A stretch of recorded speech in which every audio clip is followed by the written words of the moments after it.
ya kan, saya berpikir, ya kan, dengan berjalannya waktu, kita hidup berapa lama sih? Ya, saya nggak tahu, mungkin kitab suci Bang Rafli sama saya beda, tapi di kitab suci dibilang, jangan takut kepada manusia yang bisa membunuh tubuhmu, tapi takutlah pada Tuhan Allah yang bisa membunuh jiwamu. Nah, itu yang saya pedomin. Jadi saya udah 2 kali masuk penjara. Saya udah mikir, ya udah terserah, mau dibunuh aja.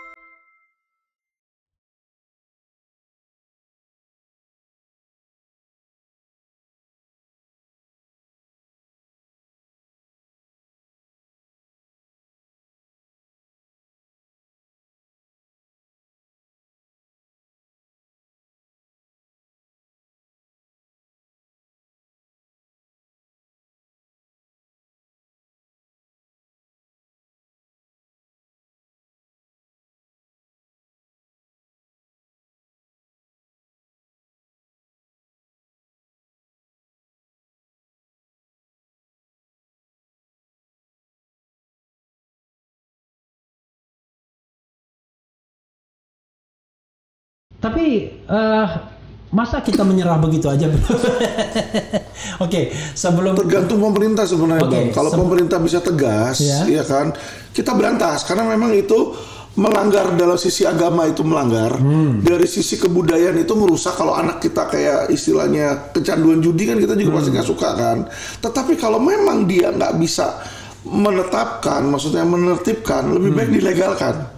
Kenapa? Karena kalau enggak, uang keuntungan, potensi keuntungan yang mestinya bisa diambil oleh negara dalam bentuk pajak dan lain-lain, itu diambil oleh oknum. Iya. Di situ. Jadi saya bilang kalau memang bisa ditertibkan, seharusnya pemerintah tertibkan, benar-benar larang. Karena memang itu penyakit masyarakat, ya kan. Tetapi kalau memang mau gimana pun juga, namanya flu, orang pasti dari 200 juta ada yang kena flu. Ya udahlah, yang memang mau flu dan senang flu batuk-batuk, sana deh kamu di pulau tertentu misalnya. Ya, jadi ketika kemudian lokalisasi judi ini dilakukan misalnya kan, karena kan ada kelompok-kelompok orang tertentu yang tidak melihat judi sebagai sebuah larangan agama kan, tapi ya hobi.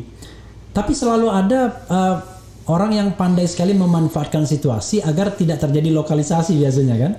Misalnya, wah nggak bisa dong, dia menggunakan kelompok-kelompok agama itu agar tidak terjadi lokalisasi. Karena kalau itu terjadi, Bang, jadilah satu bandar, jadilah satu raja besar, raja kecilnya mati semua. Iya, dan kemudian nggak ada lagi setoran yang ilegal ya. Nggak ada lagi setoran ilegal, karena resmi jadinya. Bener. Gitu.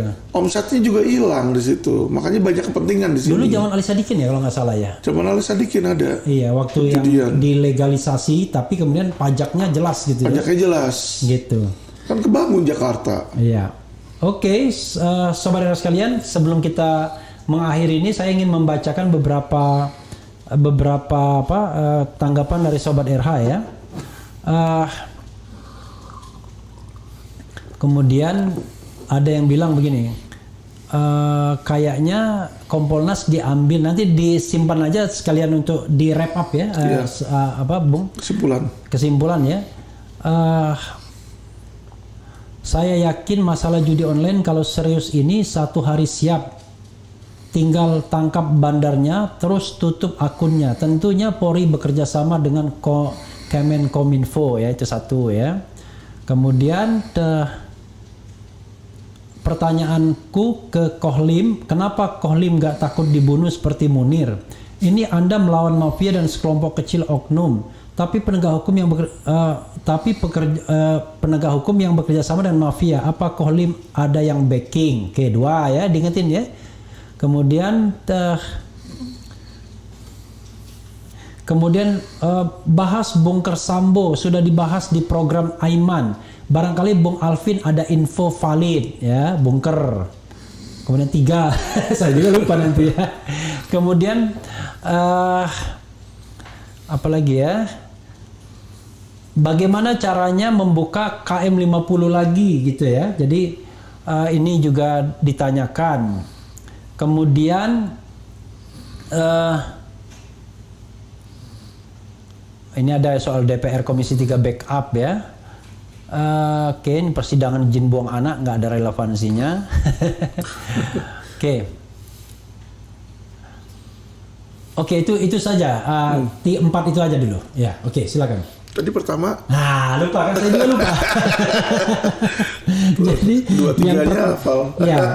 yang pertama itu gini aja, kok nggak takut dibunuh ya kan? Itu yang kedua. Yang kedua. Yang pertama tadi, apa ya? Ya, apa dari yang kedua dulu nggak apa-apa. Oke. Biar kita nanti ingetin lagi. Jadi ancaman itu ke saya udah banyak sebenarnya ya. Iya. Tapi kita kalau hidup dalam ancaman kita nggak akan berubah, dan saya memegang. Yang tadi, biar ingat perjudian itu kalau serius 1 hari bisa selesai. Oke. Gitu. Oke, saya jawab dari nomor 1 dulu ya. Okay. Nomor 1, kalau dibilang perjudian dalam 1 hari selesai, saya sangat tidak setuju. Okay. Kenapa saya bilang walaupun serius sekalipun ya? Karena satu raja kecil dibunuh, nanti akan muncul pemain baru, generasi baru. Oke. Karena zaman dulu juga kan ya, ketika zaman Ali Sadikin emangnya bosnya sama sekarang sama, beda. Di situ. Jadi kalau memang dia berantas sampai benar-benar bandar yang ada sekarang diberantas pun, yang dulunya cuma pemain atau jenderalnya atau letnannya atau kaptennya, dia akan menjadi raja baru. Di situ. Jadi ini sesuatu penyakit masyarakat yang akan sangat sulit, dan sampai akhir zaman itu selalu ada penyakit. Namanya ini penyakit. Oke. Di situ antara kita contain atau kita minimize saja di situ. Oke. Jadi nggak mungkin sehari Bang, karena nanti akan ada regenerasi. Oke. Di situ. Oke, 1 udah jawab ya. Ya, terus kedua. 2 tentang masalah rasa takut ya. Jadi gini, saya melihat jujur awal saya mencoba mengikuti dulu arus yang ada, itu yang seperti saya bilang kesaksian saya. Tapi saya nggak nyaman. Kenapa? Saya menerima uang dari korban investasi bodong, saya kasih ke oknum aparat kepolisian, dia nggak jalan. Yang saya lihat hari ini saya ditelepon klien saya, 1 nggak bisa makan, nanti ada yang masuk rumah sakit, telepon, ada yang meninggal. Ini hati saya ini teriak. Saya lihat kayak begini, ini sesuatu nggak benar. Akhirnya saya memutuskan saya harus berani mengegolkan ini ya. Gimana caranya? Ya udah, kalau memang mereka oknum ya saya bongkar biar supaya bersih. Jadi tujuan saya nggak ada sama sekali melawan penguasa. Saya hanya mau Polri itu baik. Iya. Di situ. Nah, kenapa saya nggak takut? Ya kan, saya berpikir ya kan, dengan berjalannya waktu kita hidup berapa lama sih? Ya saya nggak tahu, mungkin kitab suci Bang Rafli sama saya beda, tapi di kitab suci dibilang jangan takut kepada manusia yang bisa membunuh tubuhmu, tapi takutlah pada Tuhan Allah yang bisa membunuh jiwamu. Nah itu yang saya pedomin. Saya pedomani. Jadi saya udah 2 kali masuk penjara. Saya udah mikir ya udah terserah, mau dibunuh aja. Gara-gara apa masuk penjara? Kriminalisasi. Itu 1, anak saya rebutan anak, ya kan. Dibilang penculikan anak, orang belum juga cerai. Yang kedua, yang saya bilang itu kemarin yang Allian, saya laporin polisi, nggak lama 2 hari kemudian saya dilaporin balik. Di situ dibilang pembantuan KTP. Di situ pembantuan KTP. Jadi saya punya klien saya katanya malsuin KTP buat jebolin asuransi. Nah saya asuransi yang ditolak kan saya somasin mereka, dibayar, dia punya klaim. Jadi karena dibayar ternyata KTP palsu, saya dianggap pembantuan. Jadi mereka akan cari-cari di situ. Dan ini pun saya juga udah diancam kemarin yang Indosuria. Kamu kalau banyak nge-push yang waktu kejaksaan, saya akan buka kasus kamu, dan dia buka lagi. Jadi kasus yang udah sampai MA udah disidangkan, disidang ulang lagi di PN. Hebatnya mereka di situ. Jadi saya udah berpikir ya udahlah, mau penjara jalanin, keluar tetap kita harus jadi orang baik. Harus kayak gitu. Kalau nggak mau gimana? Terus kita takut di penjara, takut. Pak, setiap hidup itu butuh pengorbanan. Kalau kita mau Indonesia berubah, tapi nggak ada yang mau berkorban, bohong. Gimana bisa merdeka? Indonesia 1945 bisa merdeka, emangnya kagak ada korbannya? Ada korbannya. Apa orang nggak takut sama Belanda? Belanda kuat, tapi Indonesia bisa menang loh. Di situ. Jadi saya berpikir ya kan, ya udah, saya akan fight. Yang ketiga, ingat nggak? Ketiga soal bunker. Jadi kalau kita bicara bunker, tentu kepastiannya orang nggak akan ada yang tahu. Tetapi kalau logika, ya Indonesia ini sekarang uang kayak begitu nggak mungkin dia tuh bayar transfer ke rekening, Bang. Ketahuan langsung. Semua pasti pakai cash, dan cash itu kalau nggak dolar Indonesia, dolar Amerika yang $100, itu dolar Singapura yang 1000-an. Karena 1 M itu cuma 1 gepok. di situ, dan itu dibikin buat suap itu memang udah currency-nya mereka seperti itu. Ya jadi kalau dibilang adanya bunker, saya yakin pasti ada. Pasti ada. Berapa besar, berapa kecilnya pasti ada. Letaknya di mana kita nggak tahu. Ini spekulasi pasti aja ada. ya. Spekulasinya begini, Bro. Apakah Bro yakin salah satu operasi untuk mencari bukti Ferdy Sambo itu adalah menyelamatkan uang-uang cash itu? Oh pasti. Pasti ya. Pasti itu. Gitu. Jadi gini Bang, kita mau bicara Ferdy Sambo tuh bukan orang bodoh loh. Dia tuh pinter loh. Dia strateginya pinter loh. Dia tahu gimana bisa cara naik pangkat, siapa yang harus dideketin, siapa yang digandeng. Dan lihat kasus-kasus yang dia tangani, ya kan. Jessica Sianida, dia bantu pengusaha. Terus kedua, ya kan, institusi coklat lainnya itu utang budi loh sama dia. Dari kasus kebakaran Kejagung. Iya. Jadi kalau ada kasus yang misalnya dia naikin sidik terus nggak mau di P21, dia pasti punya koneksi untuk bilang, kemarin kamu kasus kebakaran saya bantuin loh. Pasti ada koneksinya. Iya, iya.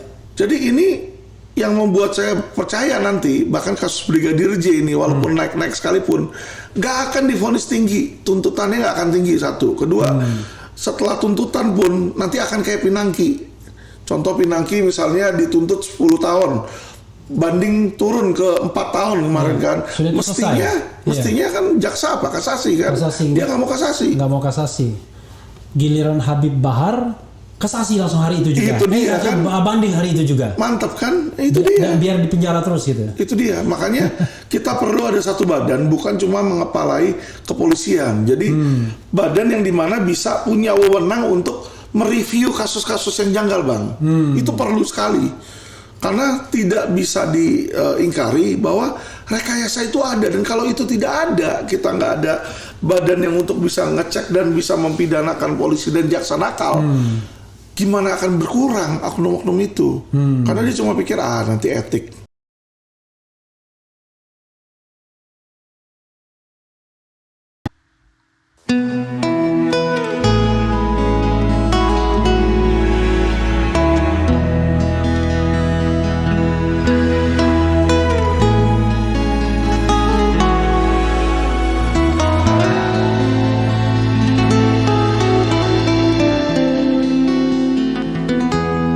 Ketika matahari hanya di atas kepala, panas melelehkan. Ketika keadilan akan ditegakkan di hari akhir zaman. Padang yang luas, tak ada naungan, tapi engkau pemimpin adil.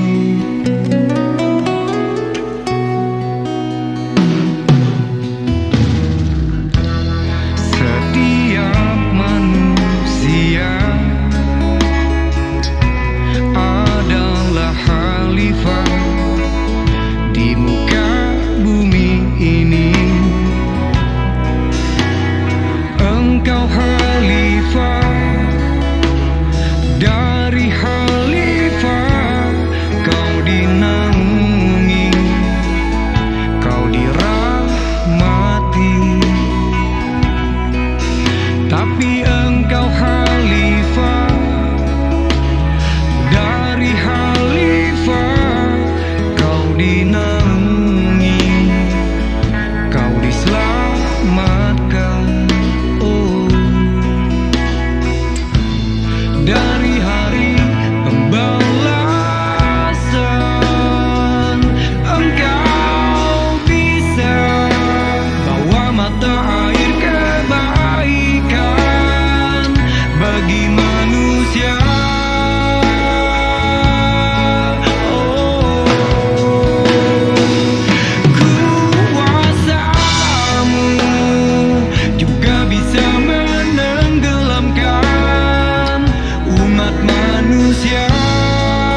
kau dinaungi, kau dirahmati. Tapi engkau khalifah dari khalifah, kau dinaungi, kau diselamatkan.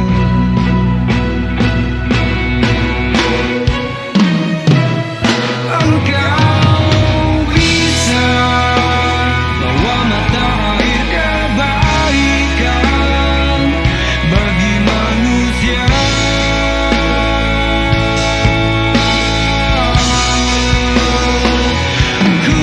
Kuasamu juga bisa menenggelamkan umat manusia.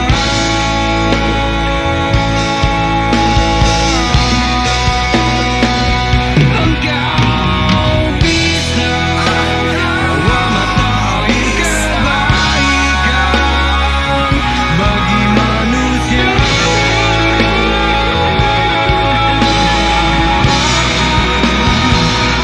Kuasamu juga bisa menenggelamkan umat manusia.